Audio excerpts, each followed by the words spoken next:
Kind of a summary of the center? Sure. Thank you, Melissa, and welcome everybody.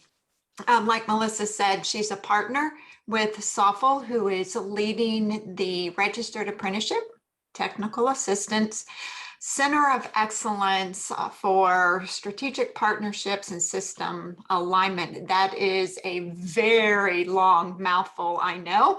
But what that really means in a nutshell is over the next 4 years, we're going to be working with Department of Labor at the federal level, with our partners with the state apprenticeship agency offices, and all of you in the workforce system at the local level, to really understand you need to advance registered apprenticeships as the mainstream talent development tool that you're using, aligning with our education partners, and really having a lot of conversations. And it's going to be great, exciting work. And we look forward to the tips that we're going to form with you all and learning more together. So thank you, Melissa, for hosting this today. Awesome. So here's how today is going to work. We're going to talk about a few things. I've got a few prompts, some questions, and some maybe polls that I might put out. I would like everybody to take advantage of the chat feature. You can type in a question that will go to everybody. You can type in a question that goes to me directly. I know I've joked about this with Maria before, that sometimes we don't always want to ask our questions with someone from the Department of Labor on the line. So I promise, if you ask me a question directly, we'll get you an answer without identifying anybody. But what we're doing, the reason that we're doing this is because we really want to find the direction that we need to go in professional development. Our ultimate goal is to grow apprenticeships. Our ultimate goal is to grow apprenticeships and using the workforce system to support that effort. And so we want to find out why we're not utilizing it as much as we could be across the board. There has to be some reasons, and there's some things that we've pointed out, but you guys are our best direct line of communication on what's happening on the front line and what could possibly be a barrier to apprenticeship. So again, I introduced Maria. She is a wealth of knowledge. If you're with Maria, you can't help to be excited about whatever Maria is excited about. So I would say to you, buckle up. All of these listening sessions are being recorded. They're going to be posted on our YouTube. We're going to collect all the information from the chat and then get that back out to you. Then Friday, we're going to host a wrap-up session, kind of a summary session with SOFL, and go over everything that we've done for the week. So I'm going to go ahead and get started. And Maria, if you don't care, I'm actually going to get started with something that we ended with yesterday, because I think that it's super important. If I'm in a job center and I'm hearing about apprenticeship, but really when people are coming in, when we've got our customers coming in and our business customers, we're making those matches and we're not really seeing maybe where apprenticeship might fit, or we have some local questions on apprenticeship, what's happening in our state or what could be happening. Who should we call? Well, every state has a state director of apprenticeship, regardless of whether it's federally operated or state run. But that notwithstanding, the answer would really be, it depends, because sometimes it's easier to go to the state workforce agency, the apprenticeship director there, or, you know, there are different entities in different states depending on how large the states are and how they're organized. But everyone should know their state director of apprenticeship, however. So that's kind of casting the biggest net. Great. And that's something that we talked about yesterday, that those connections, we definitely need to strengthen those. So I think we'll try to do some maybe meet and greets with some local areas with their state directors or the people in their states who can help them with that. But also just try to set up those networks. You know, we've talked about for a long time that the partnerships that are happening at the board level, at the management level, it doesn't matter if the folks that are doing the work and working with the customers every day don't have those contacts that they can call. And it goes beyond apprenticeship, guys. You know that. It's hard to work with adult basic ed if we don't know who the adult basic ed teachers are in our area for us to call. So super, super important for us to have those contacts. May I add one thing? In a large state, actually, I would take it down a notch and say to get in touch with your local ATR or apprenticeship training representative. So for instance, they would be more tuned in, plugged into local economic development initiatives, where the programs are in their territory, things like that. So oftentimes I'll get a lead like in South Texas, and there are 6 ATRs in the state of Texas in addition to a state director.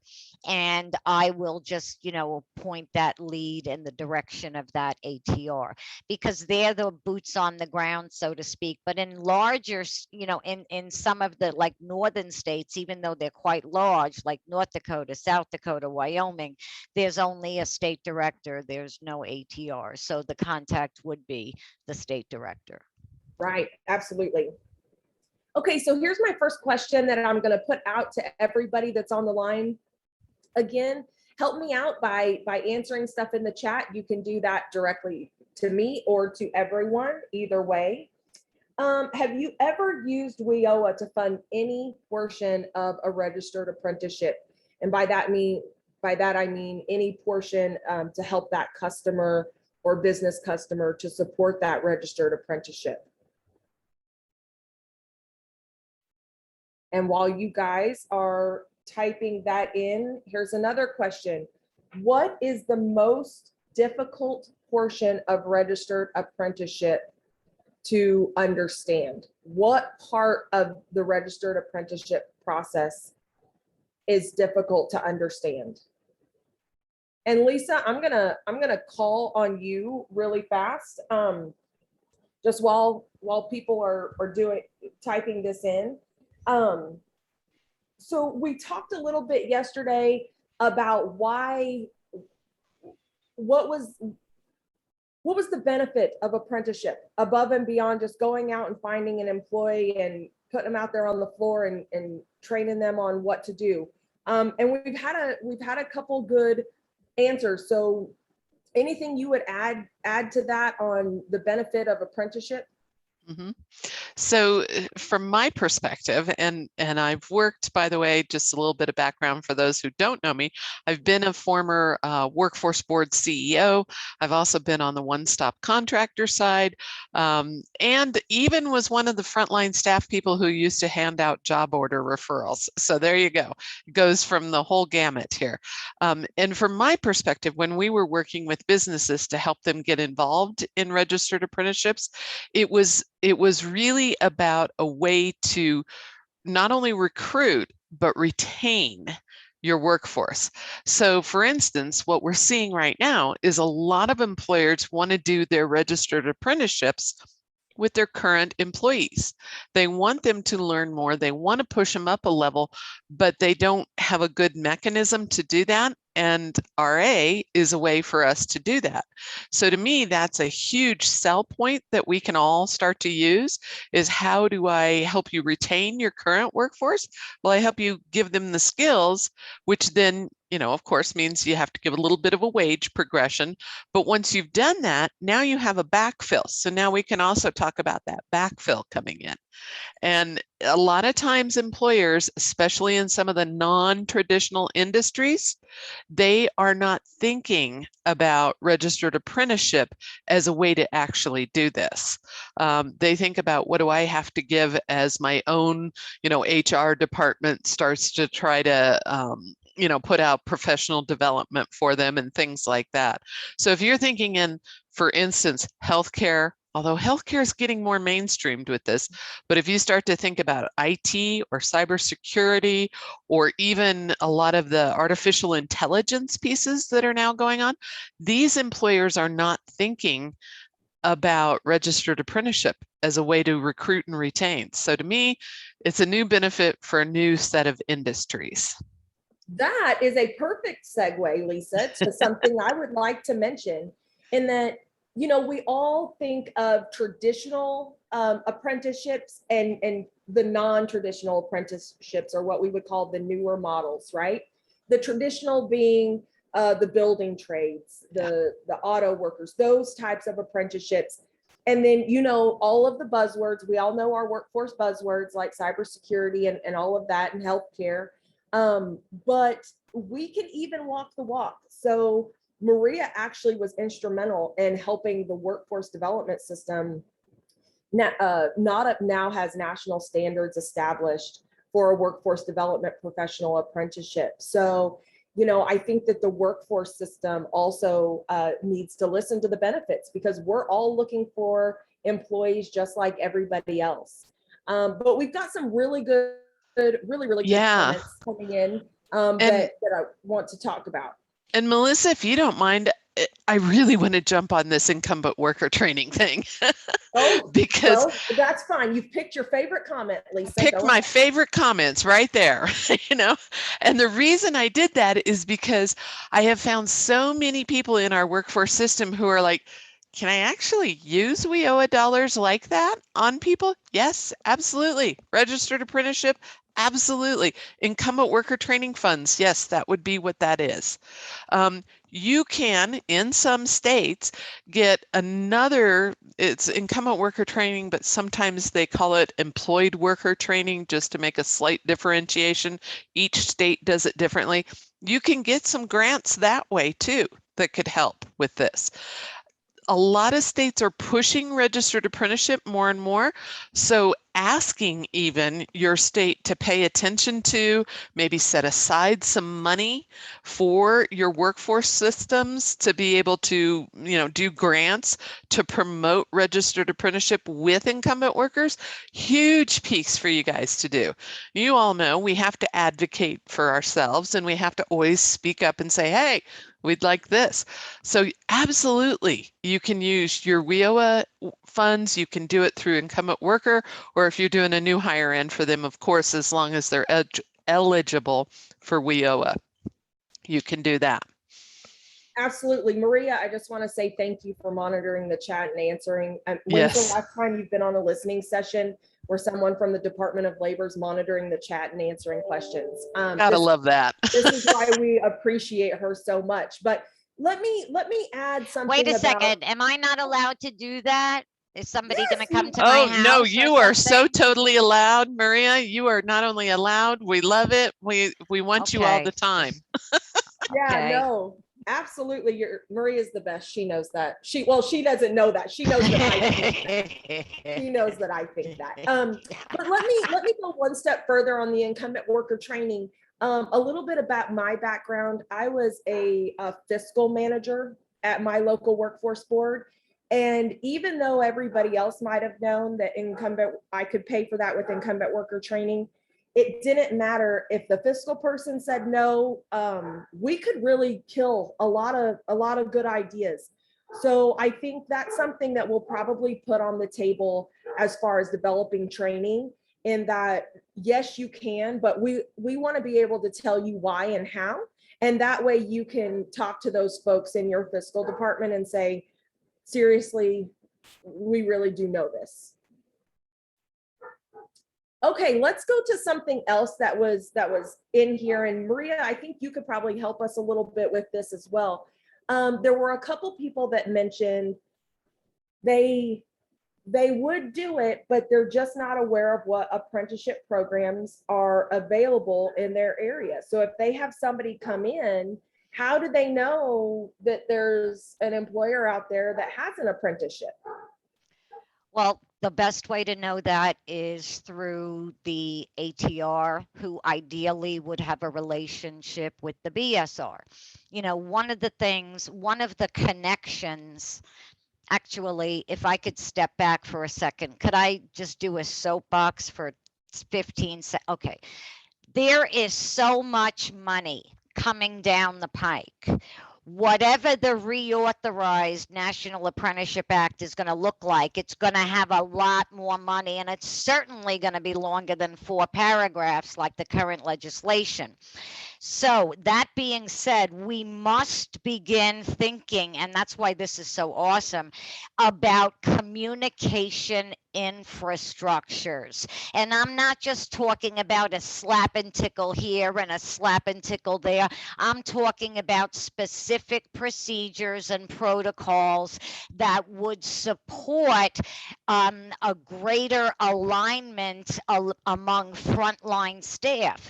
And currently, I'm actually working with 2 states on this very issue.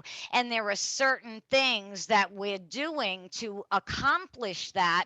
For one thing, like monthly calls with all staff, open forum, ask anything you want about registered apprenticeship, starting with a road show about the details, the devil's in the details, how to co-enroll, because everyone, the reality is every state, if they don't have a grant right now, they had one or they're going to have one.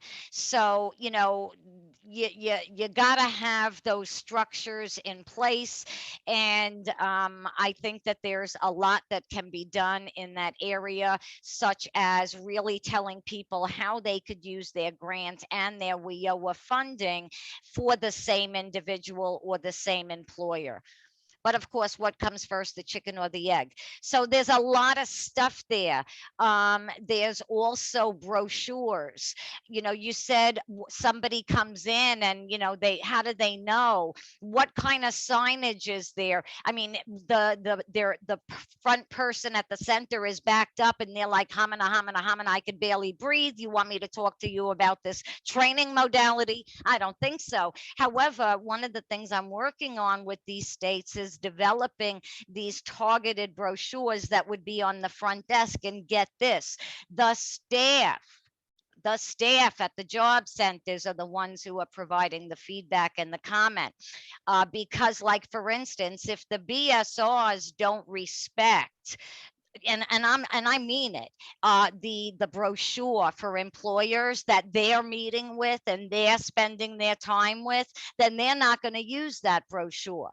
So, I even helped the state, let's put this in a brochure, send it out to the locals, get their feedback. Participation leads to involvement leads to commitment is buy-in, and then we all win together or we all sink together. But I think it's the former, not the latter.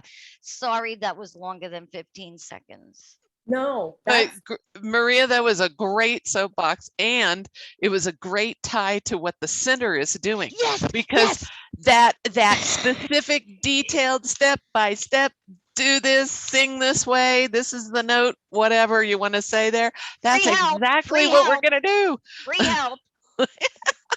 Yeah. So, and that's can you tell we get excited about this stuff? Oh my God. I told you, if you're around Maria, Yep. you're going to get excited. But, and that's why NADAP is so invested in this center, because we've known for a long time, we all love our workforce boards. Those of you that are at the board level, we definitely love you, but there's a lot of conversations that are being had at the board level, at the HR manager level with local businesses. And those partnerships and things like that don't work its way down to the job center. And that's actually where the rubber meets the road. So that's where we need to know what's going on. And definitely don't limit yourself to an apprenticeship program that already exists.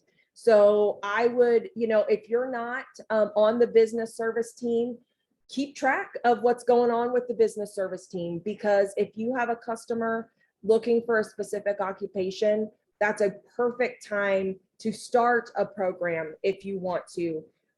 We definitely can get that started at the job center level. Let's talk about sponsors for a little bit, because apprenticeships are not going to happen without a sponsor. Again, historically, the sponsors have been the employers. It was really kind of employer driven, but there have been some changes. There's new rules. There's some support out there that really supports intermediaries. And I think Maria talked about the first workforce board in the country that has become a sponsor for apprenticeship. So those kinds of things can happen. Maria, if a local board or a local area was interested in being a sponsor, who would they contact? But let me say this real fast. I've had at least 2 or 3 people say, I'm new to this, I'm new to apprenticeship. Will you spell out the acronyms?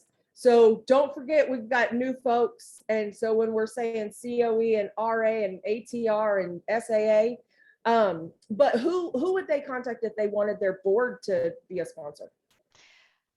Well, they could contact either the state director of apprenticeship or the local ATR. And why I say that is because those are the folks who write the program. In other words, they write it based on the employer, the sponsor, they fill in the necessary blanks and such. So they're the ones who do the work. So you need to connect with them. Now, I'll put it out there. Anyone who's really struggling, and maybe Safel will slap my wrist for this, but that's okay. It happens to me all the time. You could always email me. No, I'd never slap your wrist for that. Thank you for offering that, Maria. Well, That's sometimes huge. people need a hand, Well, especially, and I do a lot of that's huge. onboarding training because staff changes and people, they're out there doing God's work, and the least we could do is give them everything that we got. Yeah. How do we Yeah. find out who? Oh, I'll go. Yeah, so we'll let Maria. I know. Well, this brings up actually a good point. So the question was, how do we find out who our local ATR is? That's something that NADUP is going to be working with SOFL on as well. Most of these resources are out there, guys, but we know that your time is limited. So you don't have time to come in the morning and search 19 different websites to find out where the info is. So we're really going to try to consolidate that for you guys and provide you some direct links with some direct questions. So when I say that, I mean, when you go to the NADUP website, SOFL's going to be hosting a website. NADUP's going to link to that. But I want it to be registered apprenticeship for dummies, because that's what I need. So I want to be able to click on a link that says, who is my ATR? And it tell me, or can I use incumbent worker training dollars? We just really, really want to make it simple for folks to be able to use this, because we want to remove the barriers. Yes. So another question that came in, I think it came in a little bit ago, but I want to ask again, how many of you guys on the line track how many people are co-enrolled in WIOA and doing a registered apprenticeship?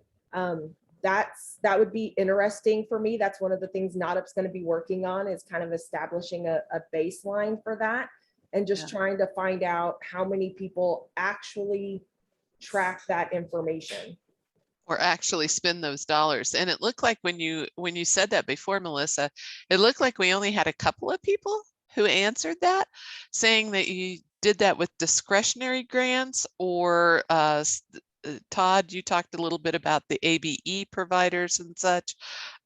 So I'm very curious about that. How many of you guys have used any kind of WIOA funds to actually, help somebody who's in an apprenticeship? And that doesn't have to necessarily mean paying wages. It could be you're providing the training dollars for them, for the related training instruction or supportive services or whatever. So just very interested if anybody's doing that yet. And Lisa, something that has come up in the comments as well. So, we're talking about co-enrollment, benchmarks, Yes. all of those kinds of things. we know that we're probably missing some co-enrollments. There are probably folks who are going directly into apprenticeship with businesses, even if they have some sort of impact or interaction with the center. Let's not forget what the workforce system can do for those apprentices as they go through the system. So let's say we don't have to pay for the related training. We have a fantastic employer who's going to do the wages, they're going to do the training. What can the workforce system do? Well, we can do what we do best. So we can offer support to that new employee. There may be support that that employee needs in the future. There may be career coaching, those types of things. So I would definitely not overlook enrolling someone in WIOA just because you already have, you know, a business kind of ready to go. Maria, talk to us a little bit about that. You said there's three buckets associated with registered apprenticeship. And listen, look how awesome Maria is. She typed it all out. Registered apprenticeship, on the job learning. I had a little Melissa up here on my shoulder saying, no, stop it. Yeah, I know. Talk to us about that. Well, because the simple way to look at it from the perspective of the workforce center is, okay, how can I help this apprentice? Well, when you look at registered apprenticeship from an individual perspective, there are three buckets that you could support, because you could support the OJL, which is the on-the-job learning component. So for instance, you might do, you know, a 50% wage reimbursement to the sponsor or the employer. There's the related instruction component, which is the academic portion or the classroom or online portion. It's related instruction. Some people call it related technical instruction. The regulations call it related instruction. So that's what I do. Now in order to fund the related instruction, the provider has to be on the eligible training provider list, however. So that's why we get into the issue of the ETPL. The third bucket is supportive services, and our research shows, and so does the research of the Urban Institute, for instance, that apprentices will withdraw, they will exit their apprenticeship program within the first year, you know, not successfully completed, but leave due to lack of transportation as door number one, childcare is door number two. So these are very important things. I think that's a really good point to make, is that it's those supportive services that really make the workforce system so special. I know we do a lot of things, but like Maria said, she calls it God's work. So, okay, we've got 60 seconds left. I just want to kind of remind everybody what is going to, how we're going to do this. Todd, we can get documentation on those statistics. So I'm going to gather all of the chat, everything that you guys have asked and that we've answered. We'll do that for all 4 days. Okay. We'll have one more of these. We will have a wrap up session on Friday. So if you forget to ask anything or you want a good summary, join us on Friday. And then we're going to get information out to all of you guys. I'll be sending you guys the direct link to that Friday. Actually, I don't have to send it separately because it's the same link. I think we established that yesterday. Yeah. So you can just join us on Friday. Rick says, let's do these events monthly. So you like talking to us, Rick? We will have ways for you to connect with us on a very, very regular basis, monthly, whatever, similar to a lunch and learn. Yes, exactly. I do want to let you know, Friday, you really want to tune in, because it's not only, hey, here's what we've heard and here's some next steps, but we have a big announcement for you as well that will give you guys, if you're doing something in the area of registered apprenticeship, the way to actually get highlighted and recognized at a national level. So I know that that's always kind of cool to be able to say, hey, we're doing something here. And we really want you to participate and be a part of that. So tune in definitely Friday, same time, same bat channel. Okay. And like Todd asked, all of these questions and answers, Some of those guys we're going to have to develop some training on. So that's going to take us a little bit of Yes. time. But the stuff that we can get out to you quickly, we're going to get out to you quickly. And just by logging into this, you guys will receive an email directly from me with that information. So just look for that coming. That'll probably take us a few days into next week. You guys might get it right after your Thanksgiving holiday. So, all right, guys, thank you so much. Again, happy National Apprenticeship Week. Have a fantastic Wednesday, and we'll see you again tomorrow. All right. Thanks, guys. Thank you.